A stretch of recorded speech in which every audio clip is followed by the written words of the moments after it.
एक मित्र ने पूछा है कि ऐसी परिस्थितियां होती हैं कि उसमें हम साधना नहीं कर सकते हैं। मुझे पता नहीं उनकी परिस्थितियां कैसी हैं, लेकिन मैं ऐसी एक भी परिस्थिति नहीं जानता हूं और कल्पना भी नहीं कर पाता हूं जिसमें कि साधना न की जा सके। परिस्थितियों की बात हमेशा आदमी का बहाना है और हम बहाने ईजाद करने में बहुत कुशल लोग हैं। जो हमें नहीं करना होता है उसके लिए हम हमेशा बहाना ईजाद कर लेते हैं। यूनान में एक वजीर को उसके सम्राट ने फांसी की सजा दे दी थी। सुबह तक सब ठीक था। दोपहर वजीर के घर सिपाही आए और उन्होंने घर को चारों तरफ से घेर लिया और वजीर को भीतर जाके खबर दी कि आप कैद कर लिए गए हैं और सम्राट की आज्ञा है कि आज संध्या आपको फांसी दे दी जाएगी 6 बजे। वजीर के घर उसके मित्र आए हुए थे। एक बड़े भोजन का आयोजन था। वजीर का जन्मदिन था। वो एक बड़े संगीतज्ञ को बुलाया गया था। वो अभी अभी अपनी वीणा लेकर हाजिर हुआ था। अब उसका संगीत शुरू होने को था।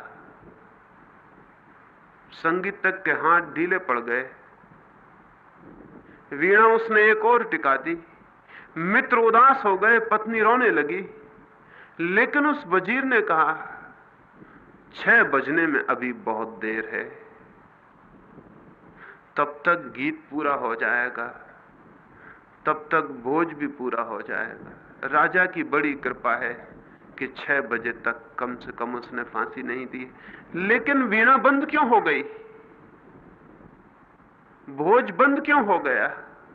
मित्र उदास क्यों हो गए हैं? 6 बजने में अभी बहुत देर है। 6 बजे तक कुछ भी बंद करने की कोई जरूरत नहीं। लेकिन मित्र कहने लगे, अब हम भोजन कैसे करें? संगीतज्ञ कहने लगा, मैं वीणा कैसे बजाऊं? परिस्थिति बिल्कुल अनुकूल नहीं रही। वो आदमी हंसने लगा जिसको फांसी होने को थी। उसने कहा, इससे अनुकूल परिस्थिति और क्या होगी? 6 बजे मैं मर जाऊंगा। क्या ये उचित न होगा कि उसके पहले मैं संगीत सुनूं? क्या ये उचित ना होगा कि उसके पहले मैं अपने मित्रों से हंस लूं, बोल लूं, मिल लूं? क्या ये उचित ना होगा कि मेरा घर एक उत्सव का स्थान बन जाए, क्योंकि सांझ 6 बजे मुझे हमेशा को विदा हो जाना है? घर के लोग कहने लगे, परिस्थिति अनुकूल न रही कि अब कोई वीणा बजाए। घर के लोग कहने लगे, परिस्थिति अनुकूल न रही कि अब कोई भोज हो। लेकिन वो आदमी कहने लगा कि इससे अनुकूल परिस्थिति और क्या होगी जब 6 बजे मुझे हमेशा के लिए विदा हो जाना है। तो क्या ये उचित ना होगा कि विदा होते क्षणों में मैं संगीत सुनूं?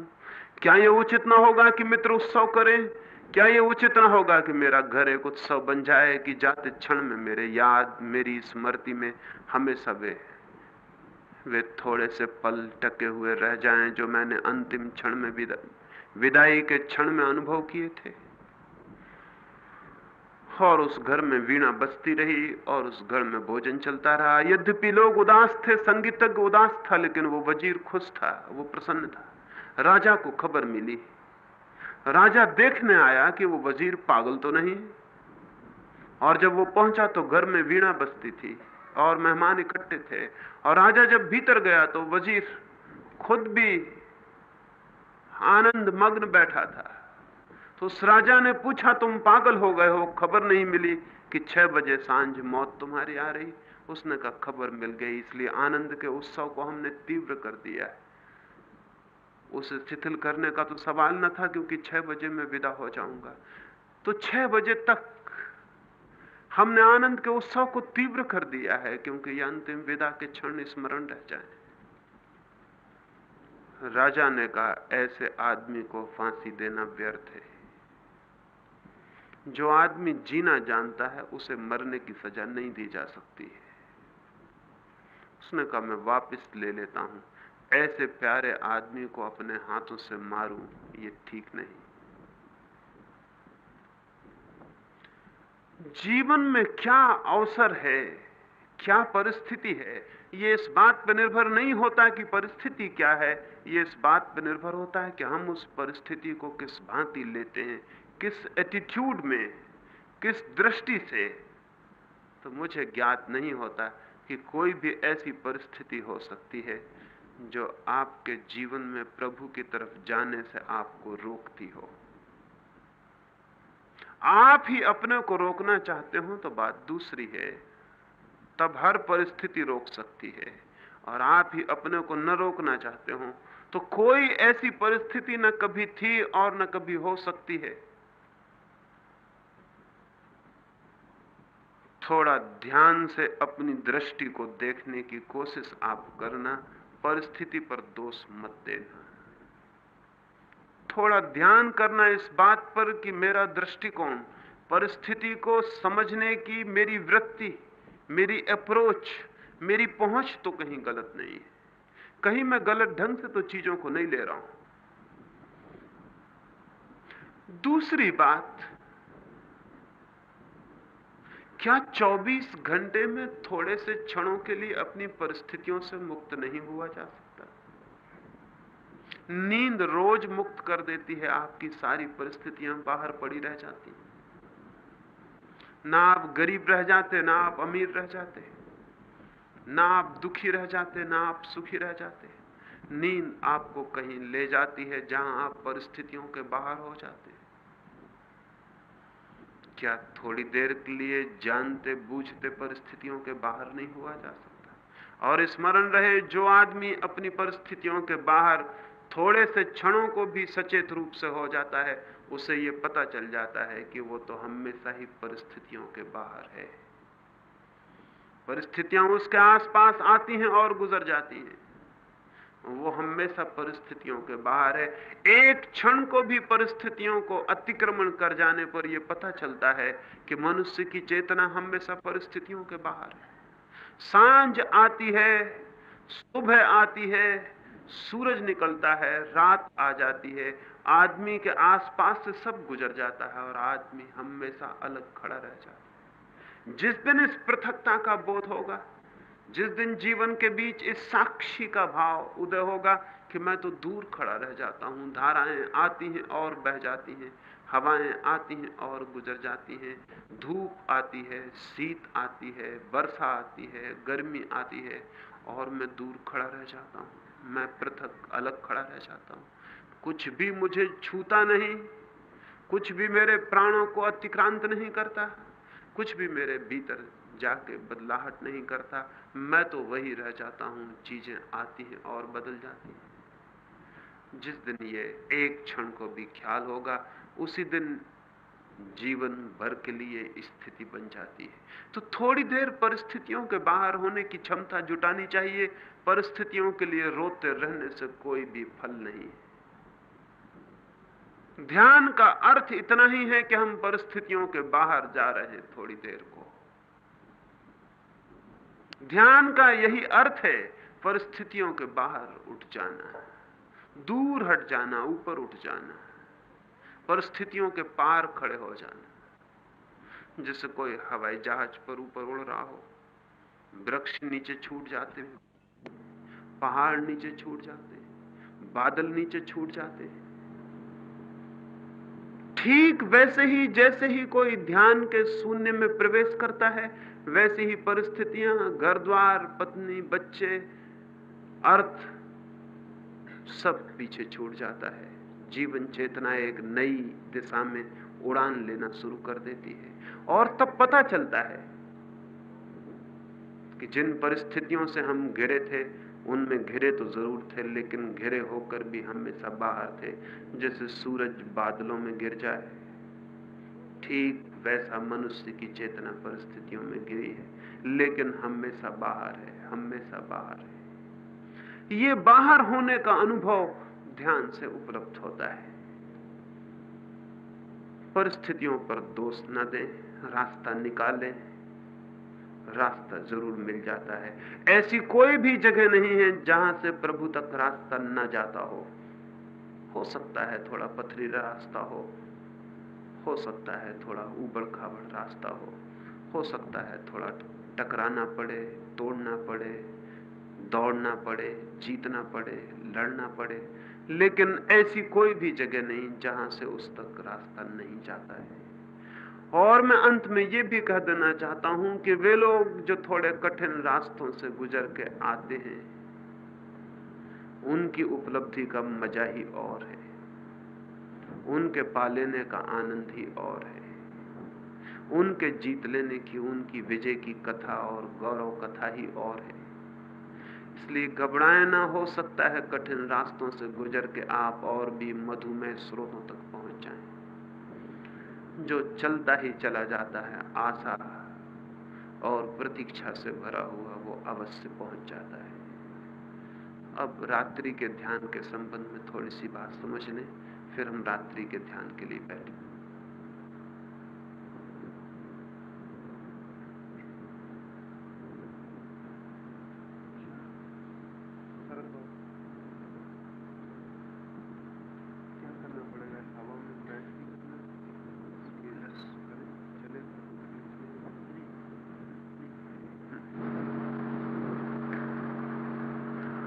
रात्रि के ध्यान के संबंध में दो बातें समझ लें।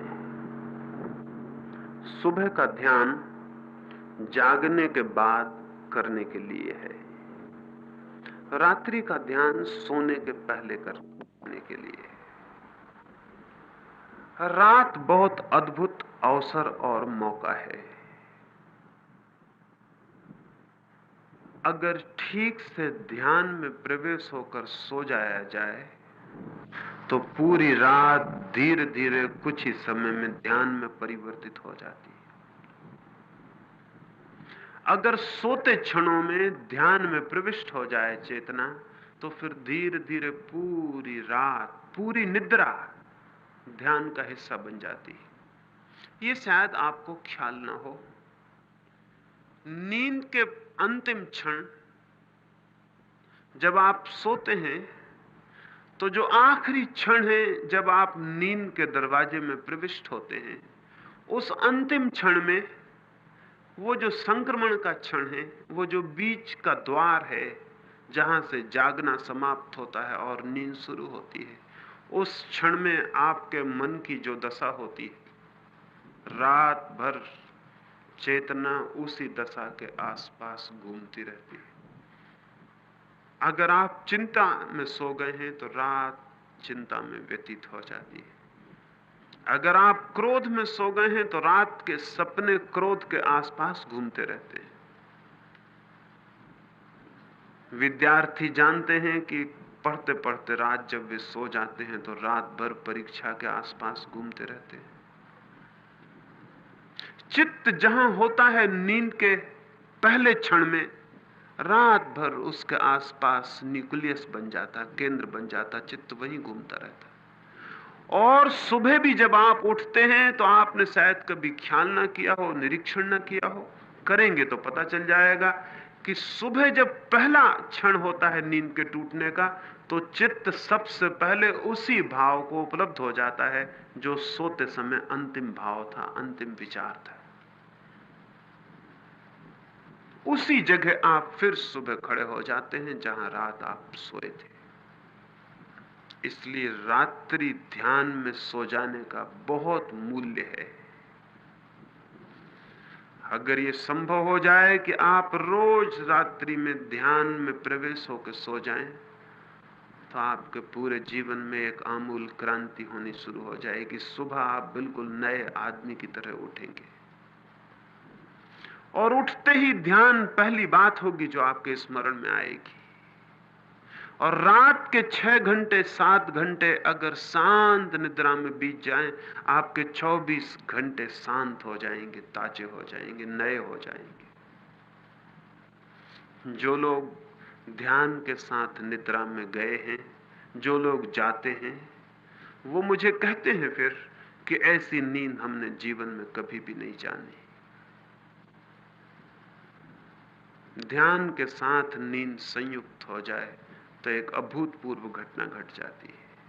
ये रात्रि का ध्यान नींद के पहले करने का है।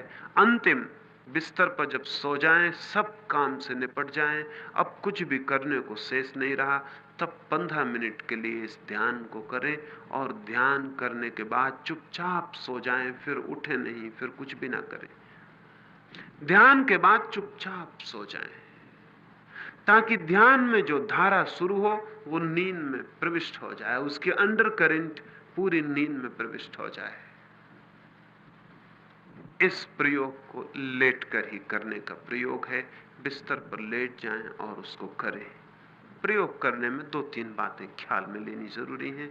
एक बात, सारे शरीर को शिथिल छोड़ देना जरूरी है, रिलैक्स छोड़ देना जरूरी है। शरीर पर कोई तनाव ना हो, बिल्कुल ढीला छोड़ दें, जैसे शरीर में कोई प्राण ही नहीं रहे हो। एक एक अंग ढीला छोड़ दें, कोई तनाव ना रखें, कोई तनाव खिंचाव शरीर पर ना हो, बिल्कुल ढीला छोड़ दें और आराम से लेट जाएं। फिर आहिस्ता से आंख बंद कर लें। फिर शरीर की शिथिलता के लिए थोड़े से सुझाव, थोड़े से सजेशन शरीर को दें। सिर्फ ये भाव थोड़ी देर करते रहें, 1 मिनट 2 मिनट की शरीर शिथिल हो रहा है, शरीर शिथिल हो रहा है, शरीर शिथिल हो रहा है। 1 2-3 मिनट भाव करने से 10-5 दिन में ही आप पाएंगे शरीर बिल्कुल शिथिल हो जाएगा। और जब शरीर शिथिल होता है तो बॉडी लेसनेस पैदा हो जाती है। जब शरीर बिल्कुल शिथिल हो जाता है तो अशरीरी भाव का अनुभव होता है, पता चलता है शरीर है ही नहीं। शरीर का पता तनाव के कारण चलता है, स्ट्रेन के कारण चलता है। शिथिल शरीर का कोई पता नहीं चलता। आपको पता होगा, पैर में कांटा गड़ जाए तो पैर का पता चलता है, सिर में दर्द हो तो सिर का पता चलता है। अगर पैर में कांटा नहीं तो पैर का कोई पता नहीं चलता कि पैर है भी या नहीं है। सिर में दर्द ना हो तो सिर का भी कोई पता नहीं चलता कि सिर है या नहीं। जहां शरीर में तनाव होता है वहीं शरीर का बोध होता है।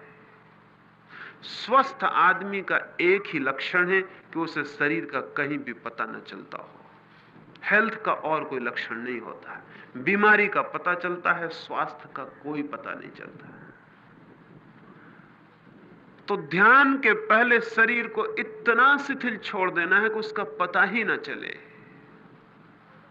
और एक 15 दिन के प्रयोग में, और जो लोग ठीक ईमानदारी से, सिंसेरिटी से प्रयोग करें, आज ही हो सकता है कि आज ही जब हम यहां प्रयोग करें तो आपको पता चले जैसे शरीर समाप्त हो गया, शरीर है ही नहीं। तो 2-3 मिनट तक ये सुझाव देना है, शरीर शिथिल हो रहा है। फिर श्वास को ढीला छोड़ देना है, रोकना नहीं है, शिथिल छोड़ देना है, जितनी जाए जाए, आए आए। और 2-3 मिनट तक ये भाव करना है कि श्वास भी शांत हो रही है, शांत हो रही है, शांत हो रही है। भाव करते करते ही श्वास शांत हो जाएगी। बहुत अल्प आती जाती मालूम पड़ेगी। थोड़े दिन प्रयोग करने पर पता भी नहीं चलता कि श्वास आ रही कि नहीं आ रही, इतनी शांत हो जाती है।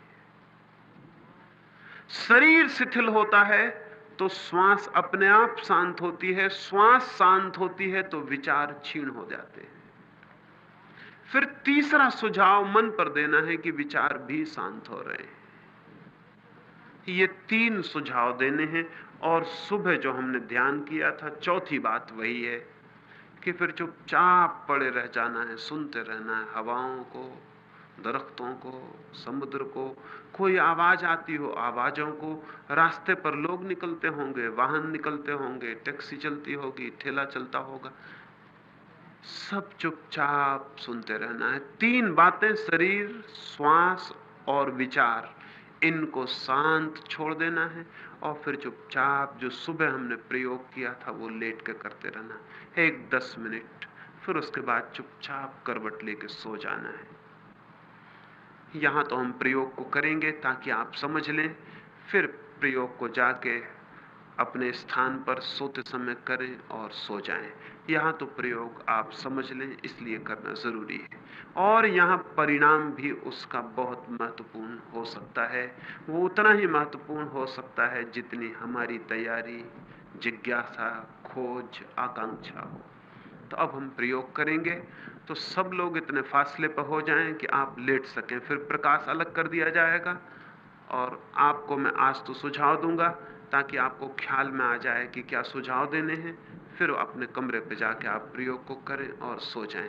तो अपने अपने लिए जगह बना लें, थोड़े फासले पर हट जाएं, कोई किसी को छूता हुआ नहीं रहेगा और सब लोग लेट सकें ऐसी अपनी जगह बना के चुपचाप बिना बातचीत किए।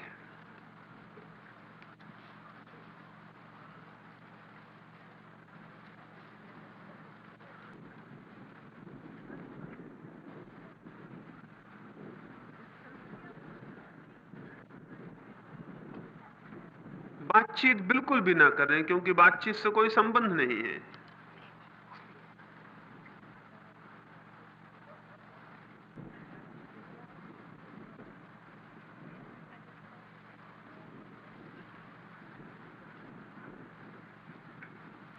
बिल्कुल अकेले में हो जाएं और वहां आराम से लेट जाएं, ताकि आप पूरा प्रयोग कर सकें और गहरे जा सकें।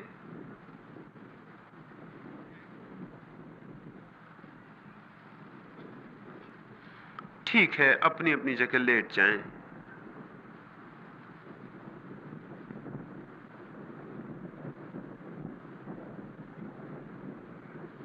अपनी अपनी जगह लेट जाएं।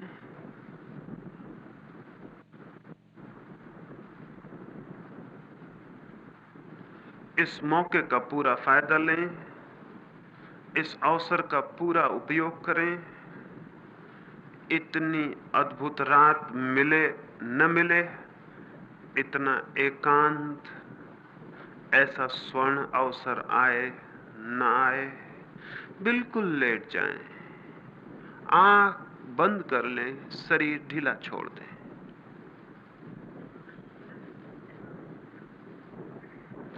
आंख बंद कर लें, शरीर ढीला छोड़ दें। फिर मैं सुझाव देता हूं, मेरे साथ अनुभव करें। भाव के साथ ही साथ परिणाम होने शुरू हो जाएंगे। ठीक है,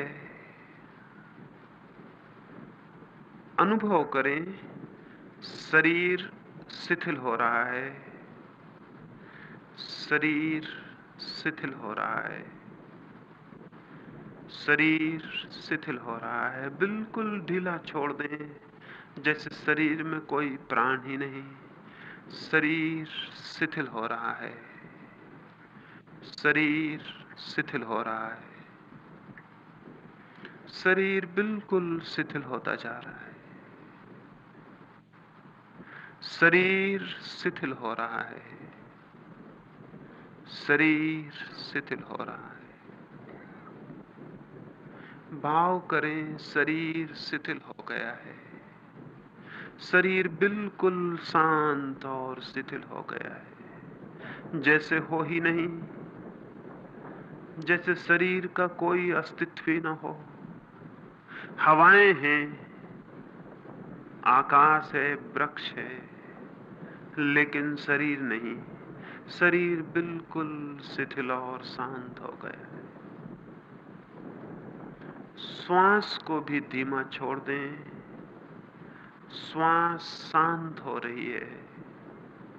श्वास भी बिल्कुल धीमी छोड़ दें, श्वास शांत हो रही है, श्वास शांत हो रही है, श्वास शांत हो रही है, श्वास शांत हो रही है, श्वास शांत हो रही है,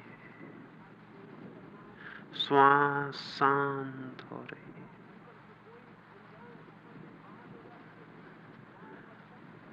विचार भी शांत हो रहे हैं, विचार शांत हो रहे हैं, विचार शांत हो रहे हैं, विचार शांत हो रहे हैं, विचार शांत हो रहे हैं। विचार भी शांत हो गए हैं, सब मौन हो गया है। अब चुपचाप सुनते रहें हवाओं को, आवाजों को, चुपचाप सुनते रहें। भीतर धीरे धीरे बिल्कुल सन्नाटा हो जाएगा। ये रात जैसी बाहर शांत है, ठीक वैसा ही सब कुछ भीतर भी शांत हो जाएगा। सुने, शांत हवाओं को सुनते रहें, 10 मिनट तक चुपचाप सुनते रहें।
मन शांत होता जा रहा है।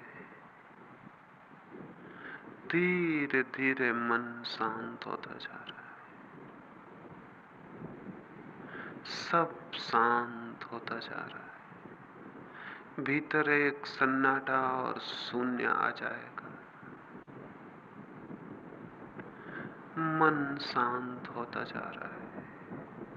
सुनते रहें, चुपचाप सुनते रहें। मन शांत होता जा रहा है। हवाएं रह जाएंगी, आप मिट जाएंगे, बिल्कुल मिट जाएं। सब शांत होता जा रहा है।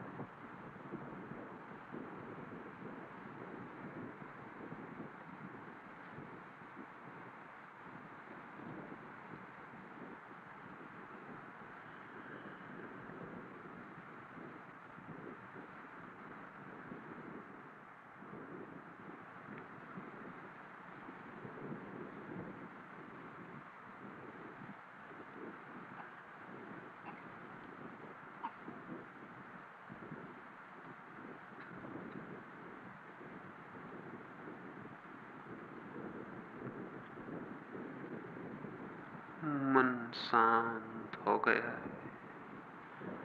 मन बिल्कुल शांत हो गया है। मन शांत हो गया। हवाएं ही रह गई, रात रह गई, आप बिल्कुल शांत हो गए हैं, बिल्कुल मिट गए। सुनते रहें, सुनते रहें।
मन शांत हो गया है।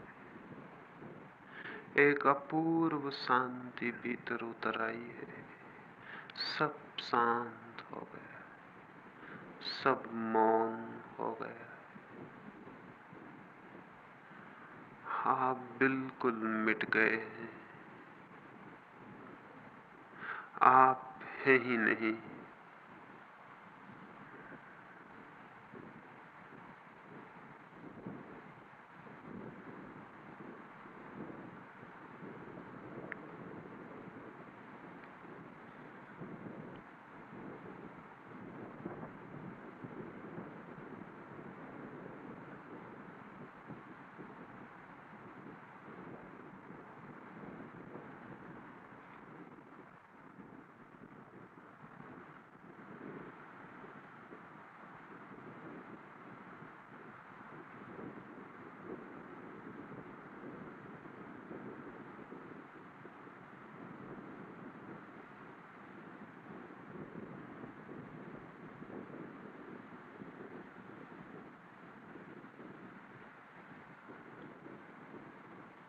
मन बिल्कुल शांत हो गया है। इस शांति को पहचाने, इस शांति को समझें। सब शांत हो गया है। इसी शांति में रोज रोज प्रवेश करना है। रोज और गहरे प्रवेश होना है। यही शांति अंततः परमात्मा के मंदिर तक पहुंचा देती है।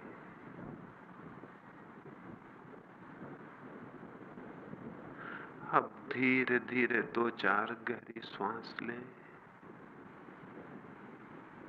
2-4 गहरी श्वास लें, फिर बहुत धीरे से आंख खोलें।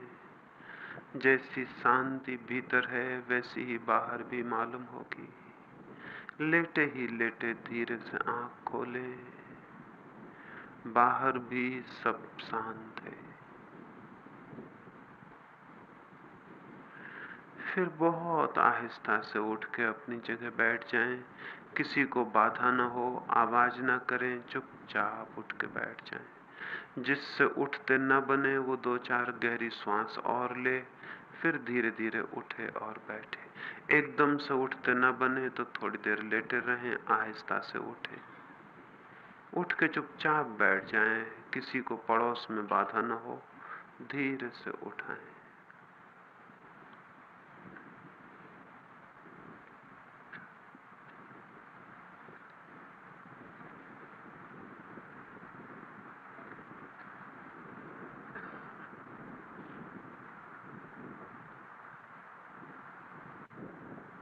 इस प्रयोग को जाके रात अभी बिस्तर पे करें ताकि ताजा वो आपके ख्याल में रहे, और फिर प्रयोग को करने के बाद चुपचाप सो जाएं। रात की बैठक समाप्त हुई।